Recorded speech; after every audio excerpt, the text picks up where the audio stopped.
My name is Gerard. You may remember me as Buck Rogers. Now I'm also one of the 60 million people in this country who are morbidly obese. And like a growing number of Americans, I feel I'm down to my last option for losing weight: gastric bypass surgery. It could save my life if I can survive the operation. If I go through with it and all goes well, I might just be able to get my life back. As for my present situation, all I know is I need to take action soon, before it's too late.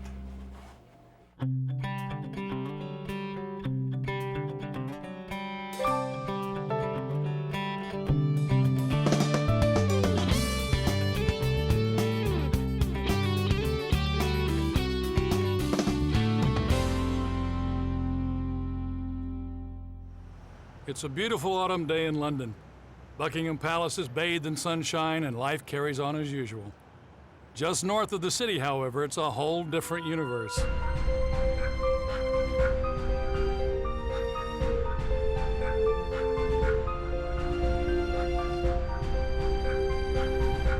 At the Center MK in Milton Keynes, thousands have gathered at Collectormania, one of Europe's largest science fiction events. I'm Gerard. And I've been asked to make an appearance here because I played Buck Rogers.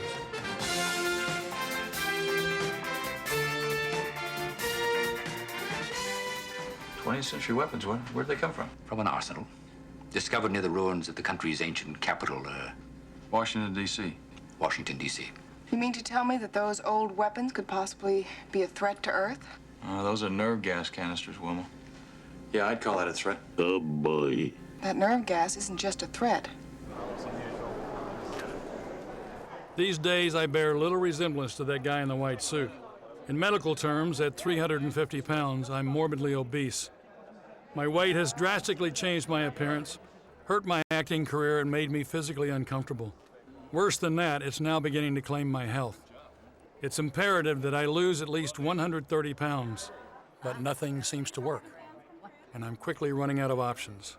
Which is why, unbeknownst to anyone here, including my former Buck Rogers castmates, I'm considering having gastric bypass surgery. What I've learned so far from my research is that surgery doesn't offer a simple solution to my problem. To begin with, a patient must address their psychological reasons for overeating before having an operation, or there's a good chance it won't work. Of those who do have surgery, up to 40% of bariatric patients develop complications within 6 months. Almost half of them will end up back in the hospital. Even worse, one recent study reported that among some groups of patients, as many as 5%, 1 in 20 people, die within a year of their operation. Even considering these negatives, I'm still interested. In my research, I've come across a procedure called Mini-Gastric bypass surgery, or MGB, which seems to have a solid track record. I want to know as much as I can before I make my decision. So at the end of the day, back at the hotel, I head over to meet with this woman.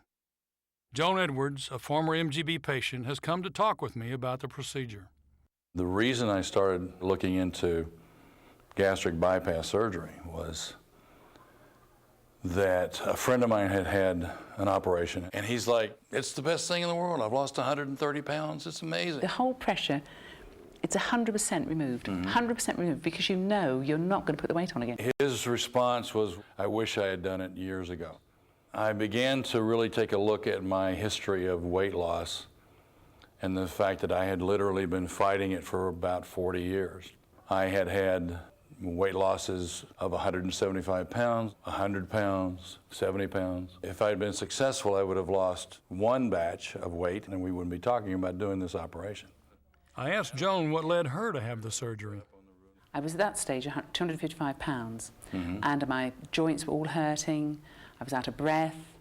I was the biggest I'd ever been. And I've yo-yo dieted my whole life. You know, I've lost 14 pounds, put on 18. Lost 18, put on 24, and it's never stopped. I've just continuously got fatter and fatter and fatter. And we were due to go on this superb holiday that we get once a year with a company that I work for. It's a prize, and I'm one of the only females that gets a prize at this award ceremony as part of this holiday. So I spent a fortune buying really nice clothes. If I'd been slender, they'd look really nice. But I just looked atrocious, absolutely atrocious. And every day I put these clothes on, and I could have just wept buckets. Could have wept buckets, and the whole holiday. It just kept underlying failure, didn't it? Oh, 100%. Yeah. I was just, and with this big award ceremony, when all the ladies dress up beautifully in ball gowns, and it's the highlight, and everybody compares how they're looking and everything else, I crept into the room, and I sat at the conference table where we sit to, you know, have your dinner, and I just didn't move the whole evening. There's dancing and everything else, and I just sat there. And when I was presented with my award, I could have crept up there. I'd rather not have gone and got it. And I just came back, and I was just so incredibly upset. We went straight back to the room. We didn't stay the evening or anything. And so came back, and I was just in the, really was the depths of the despair that I've ever been, I think, about my weight. And so I was just watching television, as you do, and I caught 2 little snippets about stomach stapling. I didn't hear either one in full, and I just sat down, and I looked on the internet, I thought, right, and I typed in stomach stapling, and one of the sites that came up, in fact, the first site that came up was the MGB site. And I looked into it, and I read it, and I thought, that looks interesting. I printed off the manual, and there was just so much detail, and you had to be so well informed before you could have it. You couldn't just hand your money over and have the operation. When did you have the operation? April the 14th last year. Of last year. I actually react now as a normal person to food. It is just incredibly life-changing. And for the rest of my life now, I should be slim. And that's it. And it's just brilliant. Absolutely brilliant. Let's go get it done. After our meeting, as Joan heads for home, I reflect on our conversation. I guess being back in England has brought to mind with a lot more clarity, really, where I have come as far as weight and how it's affected my life. Because I remember one of my favorite things was walking through Hyde Park or Kensington Gardens and places like that. And I can't do that anymore because it's so uncomfortable walking. My hips start to hurt, my knees hurt. I like to walk a golf course. I can't walk a golf course now. I have to ride, and I used to play a lot of tennis. I was a very good tennis player, very quick and all that kind of stuff, and I can't even play it anymore. I used to do a lot of skiing, and I loved to scuba dive. Of course, I can't do that because of the health problems the obesity brings about. It has affected my career. It has affected my life. I isolate when instead of going out because I'm not comfortable. I don't have clothes that I feel comfortable in. I don't like wearing fat man clothes, but I'm a fat man. I don't want to spend the rest of my life feeling like this. I don't want to spend the rest of my life having to carry that belt extension for the airline seats. I don't want to spend the rest of my life jammed into an airline seat as opposed to being able to sit comfortably in one. You know, I do these signings, and I've actually had people walk up when I'm at the table and say, "When's Gil getting here?" And they're shocked that it's me because I don't look like I did 25 years ago. And I totally understand that. Many times I try to laugh it off, it's like, what'd you look like 25 years ago? I've changed, it's been 25 years. But I realize that, my feeling, and when talking to Joan, for instance, we're talking about the constant sense of failure. It's like every time something like that happens, it just underlines, I'm a failure at this, I'm a failure at losing weight. I always thought if you had to resort to surgery, then you're really a failure. What I was really doing was resisting change. It was a new idea, and it was like, no, we can't do that. Well, we can. There's a lot to consider and more to learn before I go ahead with it, but this is my last best hope. That's what I feel. To see someone who was so burdened with her weight and saddened by it, so full of life and energy. That's what I'm hoping for with the surgery. if I do this, I think primarily what I'm looking forward to is peace of mind, of being able to say the struggle is over. if I choose to have surgery, it will be performed at the St. Rose Dominican Hospital in Henderson, Nevada, just outside of Las Vegas. Dr. Robert Rutledge, a pioneer in laparoscopic bariatric surgery, will perform the operation. Dr. Rutledge developed the mini-gastric bypass procedure and has performed over 3,000 of these operations in the past 8 years. Morbid obesity is a special kind of obesity where people are at least 100 pounds above their ideal body weight and is associated with a particularly high rate of death and complications. When it occurs in people, it brings along serious medical illnesses. People have been trying to deal with obesity using kind of the common sense approach of eating less and exercising more. Sadly, the scientific studies of such diet and exercise programs show that about 95% of people placed on various diet and exercise programs will fail within 1 year. Surgeons have been trying different kinds of weight loss surgery for the past 20 to 30 years. and more people are choosing surgery as a means of treating their obesity. Last year, almost 150,000 people underwent a bariatric procedure, up more than 600% from 10 years ago. But right now in American medicine and around the world, there's lots of reasonable controversy about what is the best bariatric surgery or weight loss surgery. He's not kidding. Currently, bariatric surgery options include the open Roux-en-Y gastric bypass, laparoscopic Roux-en-Y gastric bypass, anticolic laparoscopic Roux-en-Y gastric bypass, celastic ring vertical gastric bypass, long limb gastric bypass, the gastric band, laparoscopic gastric band, laparoscopic adjustable gastric band, vertical banded gastroplasty, sleeve gastrectomy, not forgetting the biliopancreatic diversion with duodenal switch. If you found just one technique, you could be pretty sure that was right. If there's a whole raft of different techniques, that suggests that there's still room for improvement, that the real, right, best technique hasn't been identified yet. There are dozens of different weight loss procedures, a mind-boggling array, and not all are equally successful, both in terms of how much weight you initially lose and whether or not it stays off. Bariatric surgery is by no means a magic bullet, but Dr. Rutledge's procedure posts good numbers, an average loss of 80% excess body weight, and almost all patients don't regain what they've lost. The mini-gastric bypass is a relatively simple surgery, taking on average of about 30 to 40 minutes, usually requires only 1 day in the hospital, and has minimal pain, rapid return to work, and it's simple enough such that it can easily be revised. We divide the stomach and make it about 90% smaller. We take the small bowel and we bypass about 6 feet. By decreasing that upper length, fat absorption and calorie absorption are decreased. So now we have less food that can be eaten and we have less that's absorbed, and that leads to the weight loss. I'm counting on it working for me. Having decided to have the MGB surgery, I spend weeks completing the extensive amount of pre-op paperwork, then head to Nevada to complete the final steps. My first stop is at a clinic Dr. Rutledge is conducting for pre-op patients. After fielding some questions about the procedure, he introduces some former patients who share their stories. Most of you know me as Skinny Minnie to be, and so I'll show you this. This is me.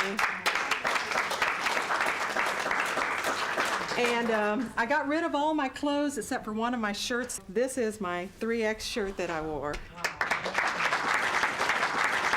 I started out at 288 pounds. This is my before picture. Backside included.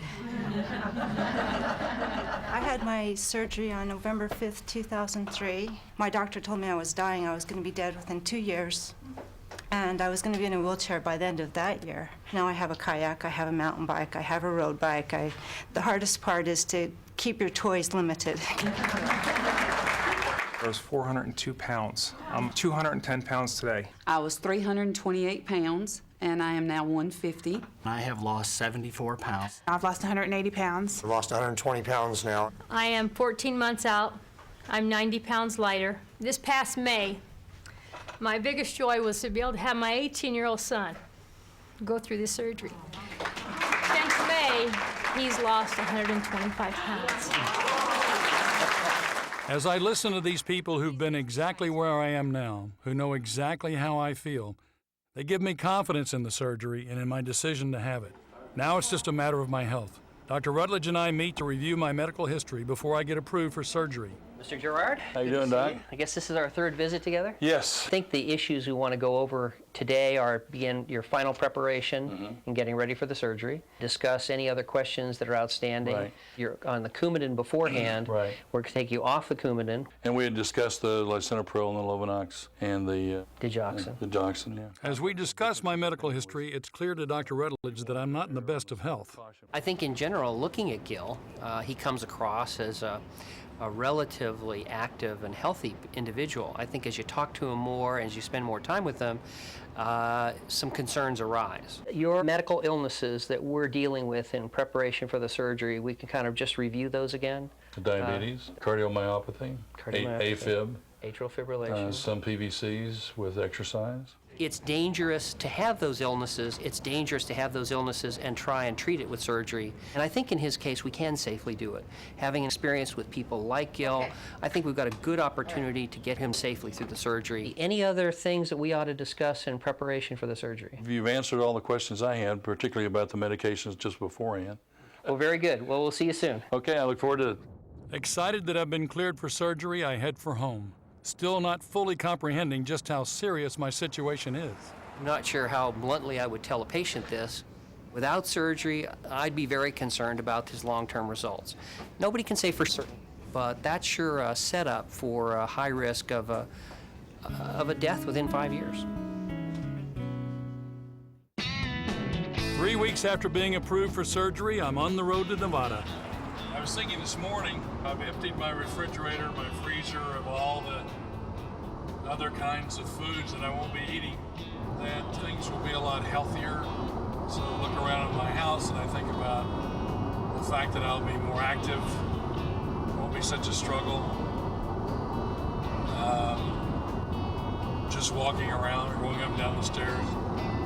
I'm very positive. It's like, leaving LA was like leaving behind an old lifestyle and going to Las Vegas and getting this procedure done is opening the door to a new beginning and a new lifestyle, healthier, and taking a situation that's been out of control for almost 40 years and getting it under control. I arrive in Las Vegas, having already called my old friend Felix Sila. I informed him of my impending surgery, a subject I'd kept to myself when we were in England. Felix, who co-starred as Tweaky in Buck Rogers, lives in Las Vegas and is planning to visit me after my operation. On the day before surgery, I go to visit another friend, Robert Yellen. At one time, almost 400 pounds, his success with a different procedure is what led me to consider surgery. Less than a year after his own surgery, he's come to Vegas to see me through my procedure. Hey, bud, how you doing? Hey, look at you. Good How to you see doing? You doing good? What's happening? Oh, nothing much. Just thought I'd come by and say hello. Come on in. All right. And you've lost how much? 153 pounds. Got about 20, 25 pounds to go. From 397 pounds to where I am now. I got a great life. What is it, 6 months? 9 months. 9 months you've done? It's wonderful. I walk the golf course. I couldn't walk 2 holes before without passing out. Well, I remember. Neither one of us could walk the golf course before when we played together. I remember getting out of breath, getting out of the cart, walking up to the tee. The two of us sitting in a golf cart. Do you remember that? Yes, it was a little sad. Do you remember? There was a lot of overlap. We were going up that hill. I wasn't sure the golf cart's going to make it. Exactly. See, that's what I look forward to. Is that is having the same success that you're having, and being able to walk a golf course. You'll see. You're going to do this thing tomorrow, and let me tell you something. It'll work. Yeah, I'm looking forward to it. I really am. Back in my own room with only 12 hours till surgery, I reflect on how I came to be here. Seems like I've struggled with my weight my entire life, actually, because I remember not feeling good about myself when I was even in the 6th grade. I took a picture and thought I looked too fat in that, which is kind of ridiculous for a 12-year-old, but I started playing football and baseball and basketball and running track, and then it wasn't a problem. I could eat just about anything, and it didn't matter because I was burning up so many calories. I became less active when I got older and went into business. My weight began to bloom, blossom, grow, explode. When I was 25 years old, I weighed 300 pounds.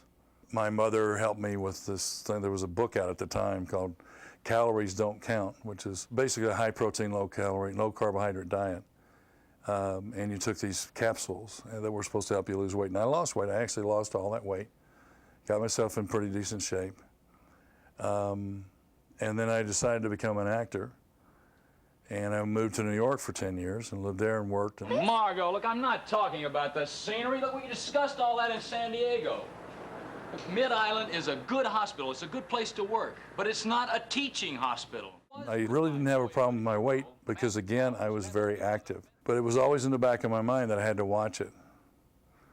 Then I came out to LA, and things got less active. I mean, you can make enough money doing one show or one movie to live on the rest of the year. As happens with LA or Hollywood or whatever, there was a lull, and in that lull I began to gain weight. And I ended up getting up to about 350 pounds. And I went to a 12-step program, and I lost 175 pounds. I got down to 175, I had a 29.5-inch waist. I felt really great. But all it took was one little slip. One day I went to the movies and ate 4 pieces of candy. And that's the way it started. Again, I'd do the program, and it would start to come down, and it would just stop, and it would start to go back up again. And so I would say what they call the short version of the Serenity Prayer, to hell with it, and I would start eating again to feel better about myself. And so here I am at 350 pounds again. It took me a while, but I got here.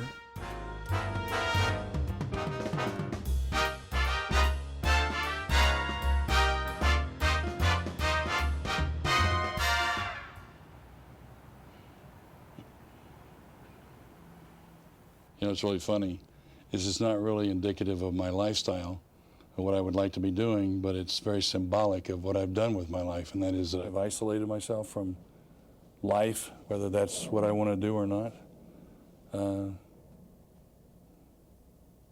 It's just amazing. I mean, you know, it's like I did this to myself, and I look at that and I think, you know, at least now I'm being proactive and taking steps to remedy that situation. And I'm not acting as a victim going, oh, poor me, because, oh gosh, someone poured this food down my throat and made me fat. I did it to myself, and now I'm taking steps to get back out into life itself. I'm in here standing on the inside while life is going on the outside. I intend to remedy that tomorrow.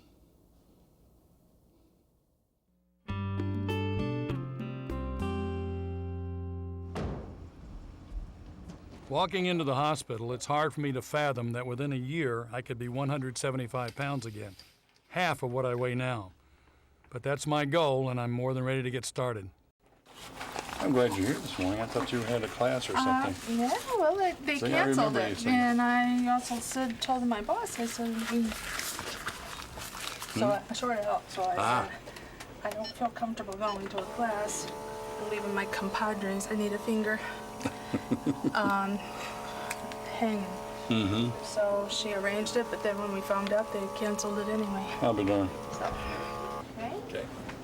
I don't know how hard you want me to squeeze your hand. Wanted to know you were there. I think it's just the electricity going in between you and me. Oh, okay. All right. If you say so. What's happening? You know as well as I do what's happening. Look good. How's it going? Good. You look comfortable. Yeah. Yeah, I just go where they point me and they poke me and I sit down and everything's fine. You all ready? Yeah. Good. Yeah. Good. Well, you know, I mean, my stunt double's going to do this. You know. Sure, Yeah. sure. I go through the OR doors Right. and I'm out the other way. Oh, yeah, sure. Yeah. And so when are they doing the surgery? Tomorrow sometime. And they're getting you ready now, right? Yeah, yeah. They like to take their time. I think it's around 9. Yeah. Some of Dr. Rutledge's staff stopped by to check on me. They know all the ins and outs of gastric bypass surgery, mainly because Trish Landman and Sandy Brubaker are themselves former MGB patients. I had surgery 5.5 years ago with Dr. Rutledge. Then I started working for him. Sandy's my sister, and she was managing 42 medical practices, which she has for about 22 years. And I wanted her to come to work for me. After coming to work for me, she finally had the surgery. This last year, she started getting really ill. When I started to get onset diabetes and hypertension, and my doctor said, you're going to have to start taking pills, I said, that's it. I'm going to have the surgery done. I had surgery 6 months ago, and I'm 65 pounds out. Now it's my turn. After the surgery, can they come back going, oh, God, oh, I'm in such pain. Why did Can I do You that? will say that, but you won't remember. Oh, okay. Heading to the OR, I'm not nervous, just excited. This is the exact moment when my new life begins.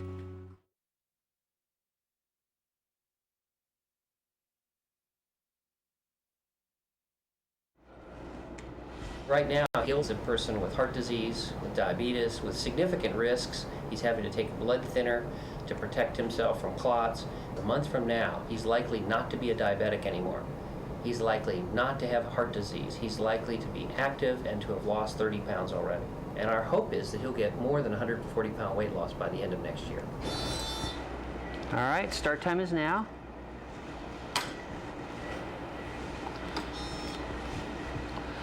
A normal-sized stomach is roughly the size of a red pepper. We create a new stomach the size of a magic marker. We make a total of 5 ports. Put 4x4s on these so they don't make a mess. Dr. Rutledge puts a miniature camera through those ports, then performs the entire operation by viewing his work on a TV monitor. This is the staple gun as we begin to create the new, small, narrow stomach. They're tiny titanium staples about the size of a sesame seed.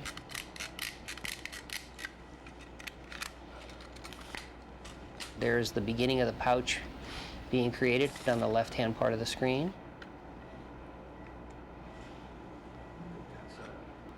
We're going to bypass about 6 feet of the small intestine. We do a connection between the stomach and the small bowel with sutures and staples.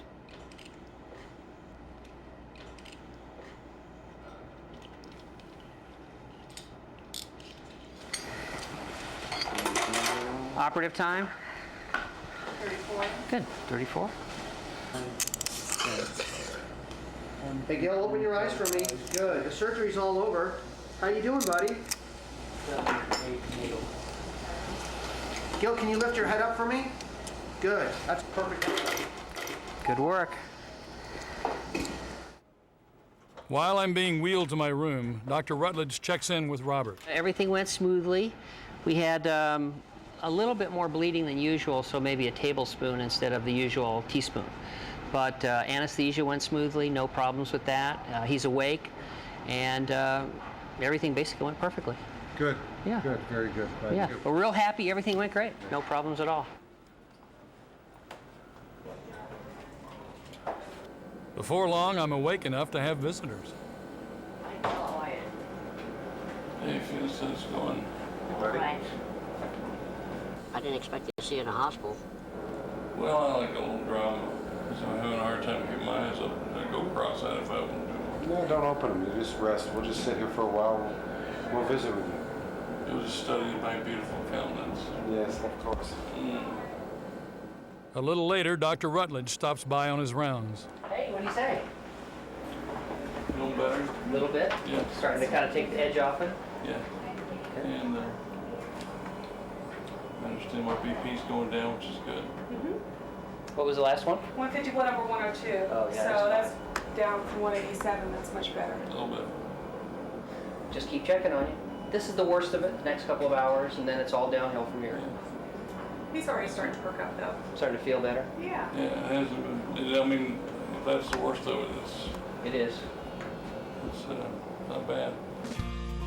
As the day progresses and I feel stronger, I follow doctor's orders and walk the halls, and walk, and walk, and walk the halls every few hours throughout the night.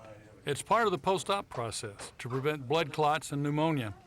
Bottom line, as promised, I'm up and about and feeling good. 24 hours after surgery, I attend a short post-op meeting. We cover some last questions before being discharged from the hospital. Made it through last night okay? Yeah, I'm still here. Actually, last night was great. I walked about 7 or 8 times around.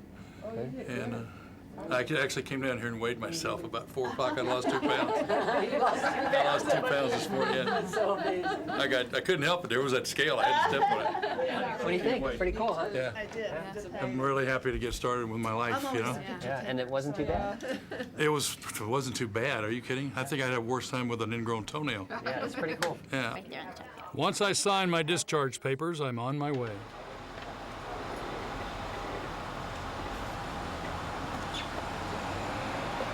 Okay. 5 days later, and I'm back in the hospital. It's already time to have my incision staples removed, and I feel great. Have you weighed yourself? Yeah, I lost 20 pounds. How much? That's a lot. Yeah. Say you look thinner. If you have a lot of heart disease, then you have a lot of extra water, from the congestive heart failure, and that caused a lot of fluid loss. Now, for staple removal, we can do that privately, which is the normal way to do it for most doctors' offices. But a lot of people who are in a group just go ahead and say that we can take out their staples in a group. And fine with us. Before the surgery, you would have never thought to show your stomach or talk about your weight. That was like taboo. You're going to see a lot of bruising, but it wasn't the surgery. is that Lovenox working? Yeah. Why so many bruises? He was getting a blood thinner. All right, everybody, round of applause for yourselves. With this last step completed, I'm headed for home, knowing that my life is already getting better. Back in Los Angeles, it's not long before I'm feeling like a new man. It's been a great experience. I've lost 54 pounds. My diabetes is totally gone. My blood sugar, my fasting blood sugar went from over 300 to now it's about 105. I'm only taking one of what used to be 4 or 5 heart medications, and I never felt better in my life. I can actually bend over and change my shoes at the sofa without having to go through a special routine at a special area of the house like I used to. I used to have to do it on the stairs so I could get my leg up and then kind of get around my leg with my stomach, and I can just do it sitting down like a normal human being, and that's one of the things that I didn't think was going to happen this quickly.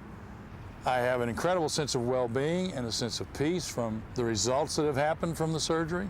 It's very joyful, really. I mean, that's kind of a big word to use for this, but it really is a joyful feeling to realize that the struggle is over. So far, so good.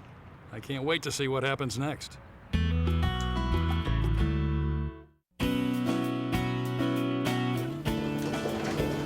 Where is that quack? Is there a doctor in here anywhere? Oh, hey! Wow! How you doing? Oh my You look great. Wow. I feel great. That's terrific. It hasn't even been that long since I was approved for surgery. But this time, when I sit down with Dr. Rutledge, I'm 80 pounds lighter. We talk about a key factor in my weight loss. The interesting thing is that I don't get hungry. I have to remind myself to eat. Many people choose not to have surgery. They're so frightened that when they're not eating that steak post-op, they'll feel kind of like a prisoner, where they're just getting bread and water, and they desperately wish that they could have a really good meal. But you don't sound like it's making you feel sad. I don't feel deprived. It's amazing to me how little I really need in the way of food.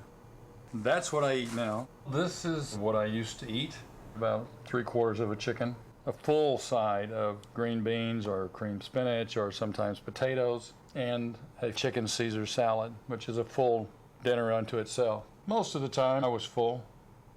Not satisfied, but full. The interesting thing we think behind that is there's a hormone that makes you hungry. That's the ghrelin we talked about. Ghrelin is a new peptide hormone, like insulin, that is a string of amino acids that causes hunger. When we cut the stomach, measured ghrelin levels go down, and so you eat less, yet you are satisfied, yes? Absolutely. Blaming the obese person for their obesity, I don't think is reasonable or appropriate. These people are not bad people. They're not weak people. They have a hormone that makes them hungry that's out of balance.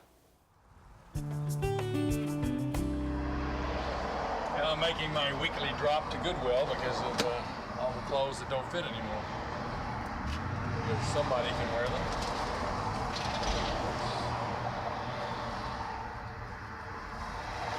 A way to make sure that they still get used. Okay, see you in a minute. Everything is different now. Even the most mundane aspects of my life are remarkably better. My stomach used to interfere with my steering wheel, and I would have to pull it in real quick in order to finish a turn. I would notice on my shirts there'd be like a black little mark from the bottom of this thing. And I'm like, what is that, 6 to 8 inches away from it now? I just can't believe that there's that much of my stomach gone just a little over 5 months. I mean, it's just amazing to me. Having lost 110 pounds, I'm now even fitting into suits I haven't worn for years, just in time to meet up with an old friend. Hey, buddy. How you doing, Bill? Great. How are you? Looking good. Thanks. You doing all right? Great. Yeah. I'm glad to see you. It's good to see you, too. Former President Clinton and I have known each other for almost 30 years. He's seen me at all sizes, so I've asked him to share his thoughts on obesity. When we first met, you remember the Buck Rogers movie had just come out, and you were in great shape. But you told me then that you had even before then once weighed, I think, 295 or something like that, and that you'd always battle with it. And you also gave me some advice about how to adjust my posture so I wouldn't look as fat as I was. I don't know if you remember that. You told me, I should practice standing up against the door. If I could get myself in proper alignment, I'd look 20 pounds lighter than I was. But in the end, you can't cheat it. All joking aside, Bill Clinton is extremely concerned about obesity. Working with the American Heart Association, he is speaking out about what is quickly becoming a national obesity crisis. Well, I think we're going to have literally a self-inflicted epidemic, which will explode healthcare costs and diminish the productivity of our economy. People won't be as good at work. Children won't learn as much in school. And it will weaken the country in all kinds of ways. It'll be a terrible human tragedy for all kinds of young people particularly. We have, for the first time in American history now, we have a statistically significant number of our young people who have what we used to call adult onset diabetes, type 2 diabetes. That means that all these young people at a fairly early age will be at risk of losing their limbs, going blind, having all kinds of other problems. We're really running the risk of raising the first generation of children to live shorter lives than their parents. President Clinton is working closely with Arkansas Governor Mike Huckabee, another key figure in the fight against the obesity epidemic. During a visit back home in Little Rock, I get the opportunity to speak with the governor about the economic impact of obesity. The truth is, we don't have an economic challenge in America. We've got a health challenge. We solve that. We solve the economic issues because we spend 16% of our GDP on health care. There's no other nation on earth spending any more than 9.5% of their GDP. If we spent 11% rather than 16%, it'd still be more than anybody else, but it would save us $700 billion a year. And it's not about cutting health care benefits. It's about making a healthier population. The people who are sick because of medical advances, they're not dying, they're just living a long time in a very unhealthy condition. It's a grim situation, both in human and economic terms, and things just seem to be getting worse. According to the Centers for Disease Control, 17% of American children and teens are overweight. Children who are obese by the age of 13 have an 80% chance of being obese for the rest of their lives. 1 in 3 children born after the year 2002 will develop type 2 diabetes. A young person who develops diabetes by age 15 shortens their life expectancy by 17 to 27 years. In doing this show, initially, it was like sort of one man's journey, but I began to see a much larger view, and the knowledge that I've gained in this year of this journey has sobered me in many respects. I think we need to take a look at things more realistically and try to see if we can't stop this, because it's a tidal wave that's beginning to build, and it will crush all of us if we're not careful. This weekend, I'm headed back east for a science fiction convention. Erin Gray will also be there. She hasn't seen me since London, so I figure I better let her in on what's been happening. Ta-da! Oh my God, you are skinnier than when you were on the show. My God, the last time I saw you, I was dying. I know. I mean, I felt like there was just no way you could go any longer the way you were. I mean, you're skinny. I mean, skinnier than Buck Rogers. No one's gonna recognize you. But this weekend's gonna be so cool. I'm looking forward to the trip, partly because airline seats aren't the problem they were 8 months ago. I can forget about needing that seatbelt extension. At my first public appearance since my operation, I tell the fans a little about my surgery, then show off a pair of my old shorts which I'd recently come across. Well, this was me a little over 7 months ago, and these pants were tight. Well, these grooves here used to leave impressions on my stomach, and I decided I wasn't going to get any bigger than this. But I had expanded in these as far as I could go. It's incredible. This was close to 60 inches, and now it's 34. It's really kind of interesting, the emotions that I find whipping through me right now. It makes me remember how I obviously didn't really care what I looked like when I went in public, and how much I had given up. It's amazing. I don't miss that guy, I really don't. At my last appearance, I sat for hours, uncomfortable if I had to move. This time around, I thoroughly enjoy every aspect of the event. Best of all, not one person's asked, "Where's Gil?"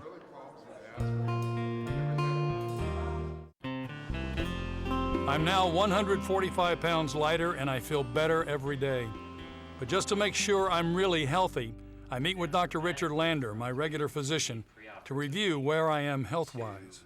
I thought it would be a good idea to take a few minutes and review the record that we have of your laboratory testing. We have your numbers preoperatively, and we had it at 10 months. First of all, your fasting blood sugar at the time last August before your surgery, 303, and your latest blood sugar fasting was 100. Similarly, we can talk about your triglycerides, which are in a way linked to the diabetes and your high blood sugar, 989, and your triglycerides now are 112. Your ejection fraction, which is the percentage of blood that is ejected by your heart at each beat, was in the 35 to 40 range, which is now up to 55 or so, which is considered normal.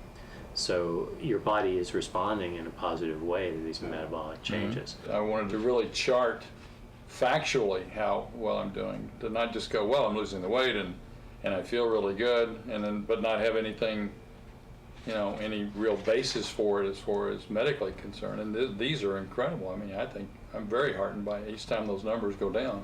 You've gone from someone with all kinds of cardiac issues and diabetic complications in the future, amputations, kidney disease, renal failure, and you're not going to have any of those problems as far as we can tell. So just from a health point of view, that's dramatic.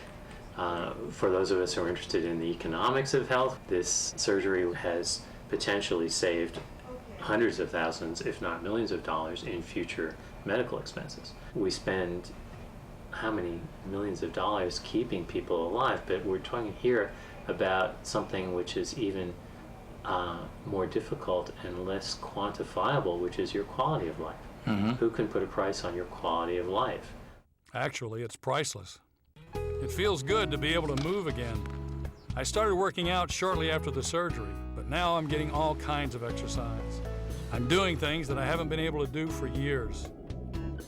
Lately, I'm at the golf course every chance I get, only now I'm walking instead of riding in a golf cart, which doesn't surprise Robert one bit. I think he's doing terrific. It makes me feel really good to see what he's done. You know, I remember the day before he had his surgery. I talked to him and I said to him, you know, you may be nervous and you may feel, why am I doing this? But this can be a very good thing for you. It's good to be back among the living. I'm even starting to socialize a bit, and I'm beginning to work occasionally. I'm clearing out the last few fragments of my old life. Medications, a breathing machine, blood sugar and blood pressure monitors. I look at those as an awful lot of stuff I had to drag around along with my weight, and I'm glad to be rid of them. Looking over the past year, I'm amazed. There were some things I expected, and that was I expected the diabetes to be gone. One of the things that I didn't expect was that the heart problems would be gone with no medication. One thing that did happen was that my hair began to thin. There can be hair loss because of the dietary change and the chemical change in your body. Praise God, it's coming back. So I'm happy about that. But that was the only downside, if you can call it that, to the entire thing. I mean, it's just everything else has been really incredible.